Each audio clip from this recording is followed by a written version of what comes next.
દર્શક મિત્રો, હું છું પ્રાર્થના રાવલ। આજે ફરીથી દર્શક મિત્રો આપની સમક્ષ સિને સરિતા ચેનલના માધ્યમથી ઉપસ્થિત થવાનો મોકો મળ્યો છે। આજે આપણે ગુજરાતની ધરા અને ગુજરાતની સંસ્કૃતિ ઉજાડે તેવા મહાનુભાવના જીવન ચરિત્ર ઉપર બનેલ ગુજરાતી ફિલ્મની વાત કરવાના છીએ। ગુજરાતની ધરતી સંત સુરા અને વટવચનના વ્યવહારની ખુમારીની છે।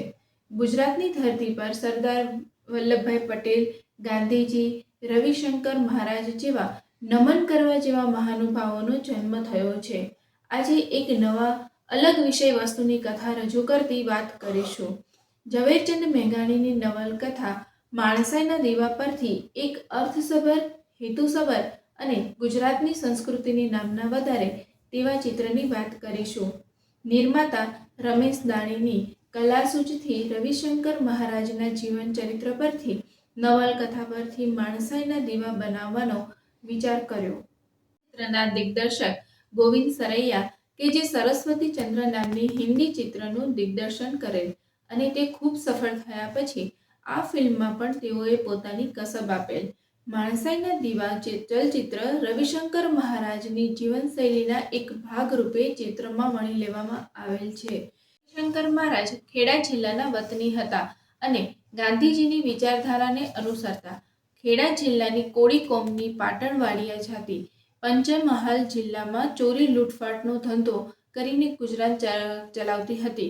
આ કોમની જાતિના લોકોને લૂંટફાટનો ધંધો છોડાવીને સારા માર્ગે વાળવામાં રવિશંકર મહારાજે ખૂબ જ મહેનત ઉઠાવી હતી અને તેમાં સફળતા પણ હાંસલ કરી હતી।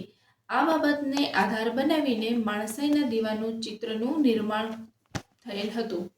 એક રવિશંકર મહારાજની કાર્ય પદ્ધતિની ઝાંખી કરાવે છે। આ ચિત્રને બહુ સફળતા ન મળી। આ ચિત્રમાં રવિશંકર મહારાજની ભૂમિકા દત્તુ પટેલ નામના કલાકારે અભિનય આપેલ હતો। સાથી કલાકારોમાં દીના પાઠક, અરવિંદ ત્રિવેદી, ઉપેન્દ્ર ત્રિવેદી, ફોજદારની ભૂમિકામાં અરવિંદ રાઠોડ, વિજયરાજ, નામદેવ લહુટે તથા બીજા 15 કલાકારોનો કાફલો હતો। સંગીતકાર સુરેશ કુમાર હતા જે પ્રસિદ્ધ અભિનેત્રી રાગિણીના પિતાજી છે। ગીતો આપા હમીર કવિ કાગના હતા। આ ચિત્ર ઉત્તમ કક્ષાનું હતું અને ગુજરાતના એક પનોતા પુત્રની આગવી શૈલીમાં કામ કરવાની ઢબને કચકડે કંડારી હતી।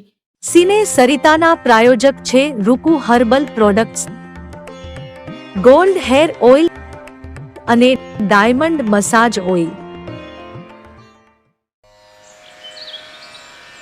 સવારની લહેજત, ગરમાગરમ ચા અને વ્રજકિશન ભૂમિ અખબાર।